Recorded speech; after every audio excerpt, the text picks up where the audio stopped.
Hello, I'm Ozzy, and welcome back to my little survival world. In the last episode, look at this, the outside's nearly done. Probably took a lot less time than this did, that's for sure. Yes, we did all these walls, we did more on the roof, we nearly finished all of this. I just need to do this. And yeah, today's goal. Firstly, I need to build the bridge. I think I'm going to do it here, between these two. Maybe.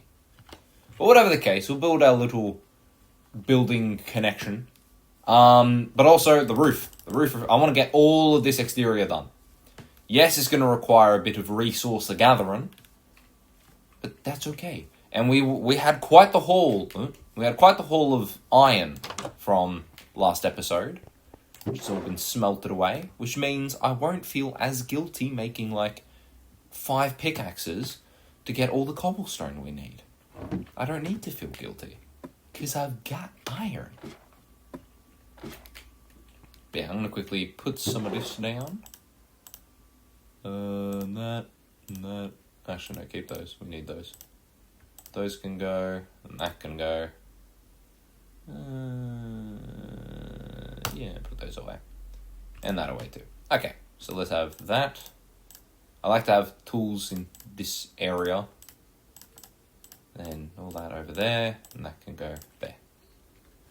Beautiful! Actually, I should move that there, because I'll have my line of pickaxes. I do not have a lot to report on from... Well, actually, no, I do have a little bit to report on. But I like saying that I don't have a lot to report on. It makes me feel a bit better, you know? In terms of, in general, just been grinding out uni, as you do. There's not much else to it. I had a quiz due last week. I had a test to do, which was so fun. I loved every minute of it. I kind of bullshitted the test. Like, okay. I am blessed enough to have at least a good enough mind for academia where I can just sort of skim things and sort of get it and have a decent enough understanding. I wouldn't say that like I'm an, A+ student or whatever. I'm definitely not. But I'm a B, C+. I can pass. And I can pass pretty convincingly. And so that makes my life really easy when, for example, I have a test that I remember exists. And I go, I should probably do that. And it's all on the readings and everything we've looked at in class, which I have not read, because that requires effort. But no worries, it's open book. I just get the readings up, skim. Alright, what's the question? Oh yeah, easy, I know that. So I should be fine, feasibly. But whatever the case, I had this test. I've got another one due this week. We'll do that later. That's the latest problem. I'm actually meeting up with a friend today to do it. However, well, I don't know whether or not you'd consider it unfortunate or not.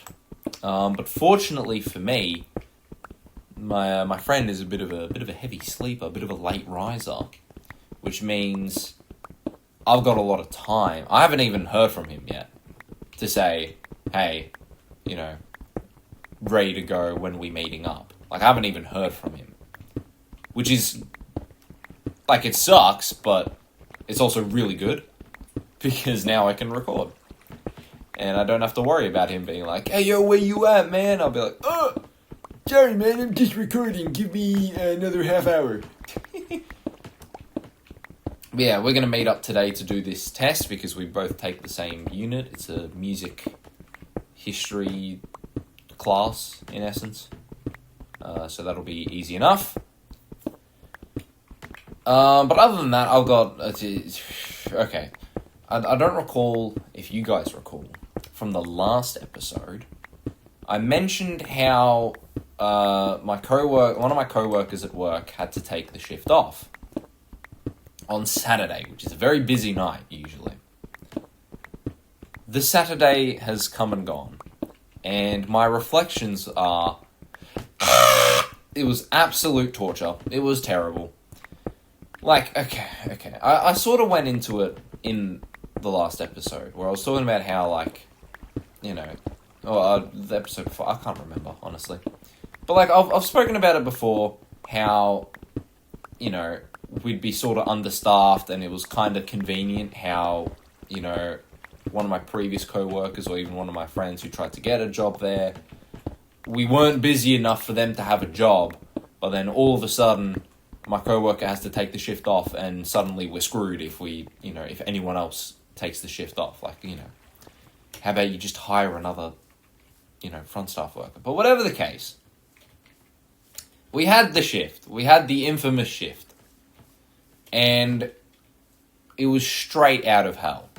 We had about 75 orders on this Saturday. Now that, it sounds like a lot, but it didn't sound like a lot. And to be fair, it sort of isn't. When I started at this place, we used to get 100 orders, 110 orders on a Saturday night. So a little more than 70. However, over the years, business sort of died down a lot, especially given that there's 4 pizza shops on this one road.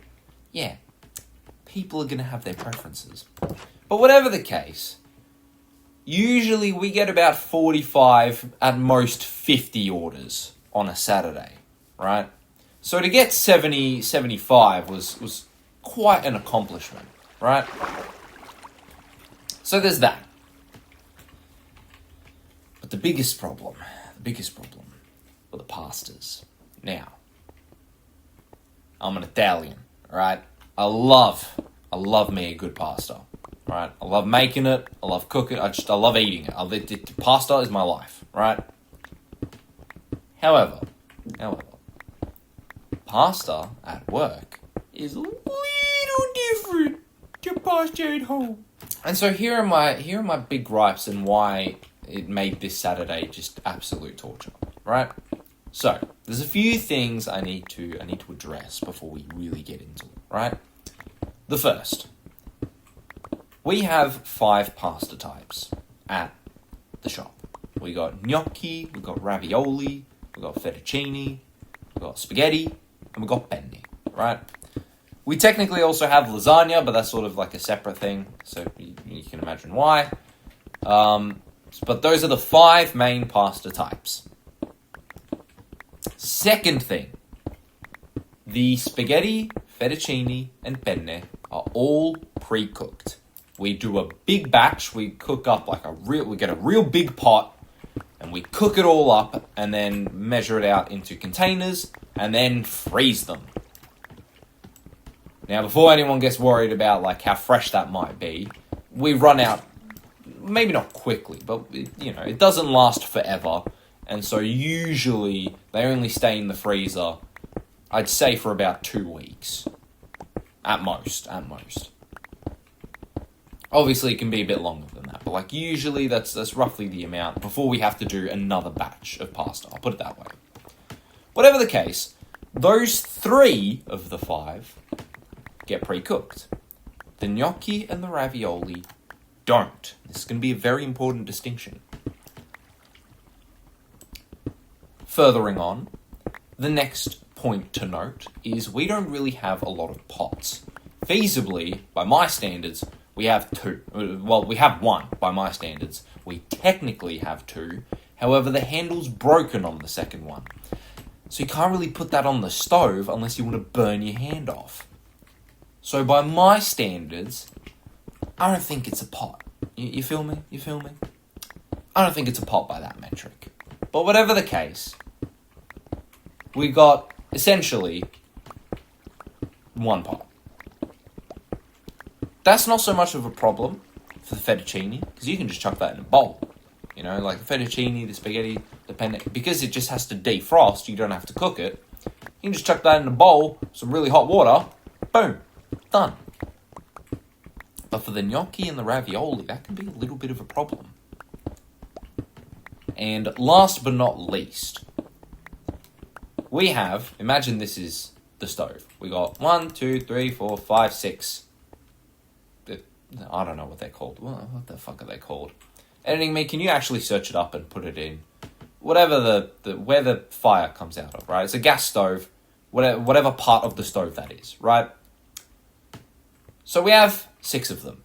However, right here, covering these 2 and a little bit of these 2, is a big old container where we put all our chips, because the deep fryer is right here. So we deep fry, shunk, we put them in this big, tub. And so that puts these 2 completely out of action, and it puts these 2 in a very interesting predicament where they can't really be used unless we move this, and there's nowhere to put it. Like, genuine, there's nowhere we can move the chips to. So, essentially, you've only got 2 cookers, if you will. So, you can imagine my horror as we got about 11 pastas that night, which isn't terrible. I've had worse. Some of my co-workers have had worse.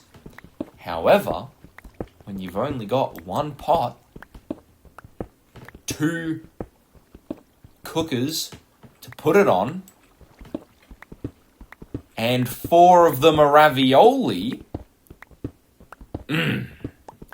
it can get a little complicated. Now, me and the co-worker who had to take the shift off, we are the only 2 who are usually trusted with making the pastas. It's not that no one else in the shop knows how. It's just that me and my co-worker, being that technically even longer than the boss, we've been there, for years now, it's essentially muscle memory, I go on autopilot making pizzas a lot of the time. I just don't think, because I just know. And even with the changes that they've made to some of the pizzas and the menu, I still just know. You feel me? I got that knowledge. However, because of that, it means that I was entrusted with doing all of the pastas and also still helping out with the pizzas and the customers and getting things out of the oven and doing literally anything. Which was a bit problematic. And I've ranted and raved about my boss and how sometimes he isn't the most helpful. And I don't intend to go on a full crash out again. However, he was not the most helpful in this shift. And I say that because the way the sort of night went, 5 to 6, quiet, not too busy. 6 to about 7:30, busy, just absolute rush hour. That was when I was running around doing a lot of the pastas. 7:30 to 8, dead quiet. 8 to 8:45, few orders, nothing busy. 8:45 to 9:30, all hell breaks loose. Like dine-in orders, delivery orders. Another rush has happened. At 7:30, the boss goes, "I'll be back in 20 minutes. Okay.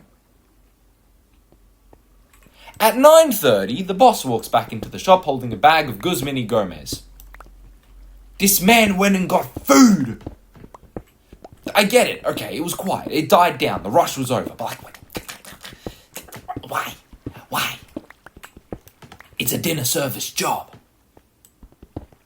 You're supposed to be missing dinner. I didn't. The most I had was pecking at a few leftover chips that didn't get put into anything. That was my dinner. And this man went and got Guzman. He went and got JYJ the menace. So I was not very pleased with him in that moment. I was very disappointed in him.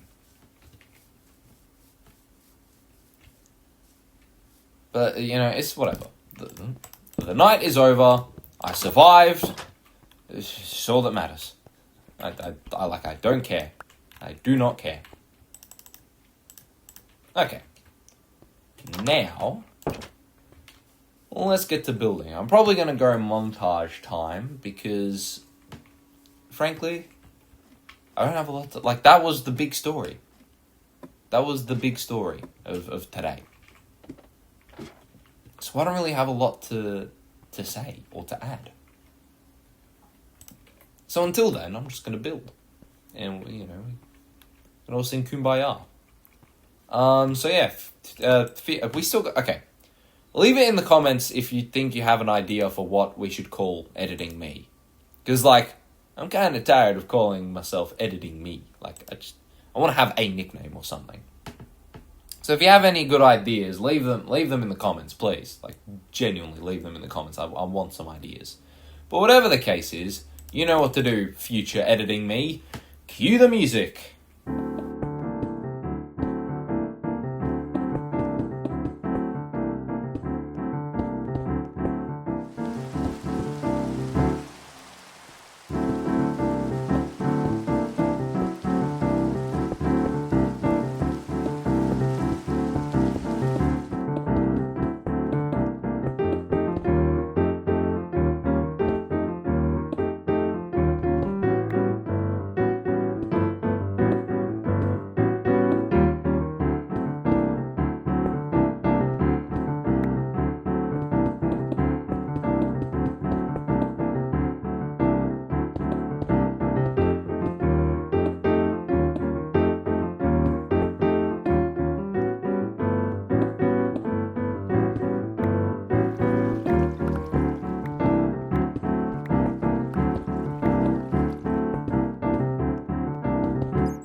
Okay. Unfortunately, as you may hear, it has started raining once again. Which is just fantastic. However, here's some of the work we've done. First, we've got the roof. Finally, the roof is all done, and these as well. I don't know the technical name for them, but they're done. Ding! Then, all the walls are done. Look at all this beautiful wall. Man, I love this. Then, as you can see, we've also got some floor done. We've got a bit of flooring done.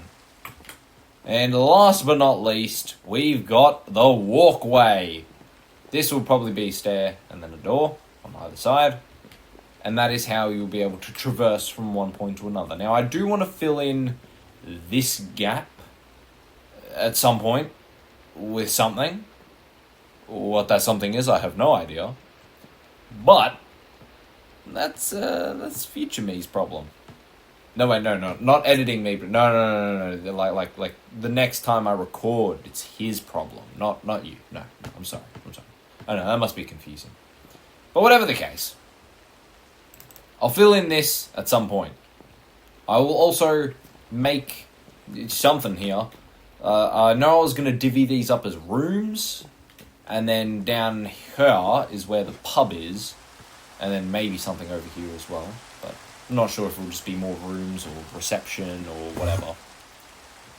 But whatever the case is, on that rainy note, thank you all once again for joining me on this episode. If you like what you saw and want to see what happens next, be sure to like and subscribe. I've been Ozzy. I hope all is well. And take care, guys. Peace.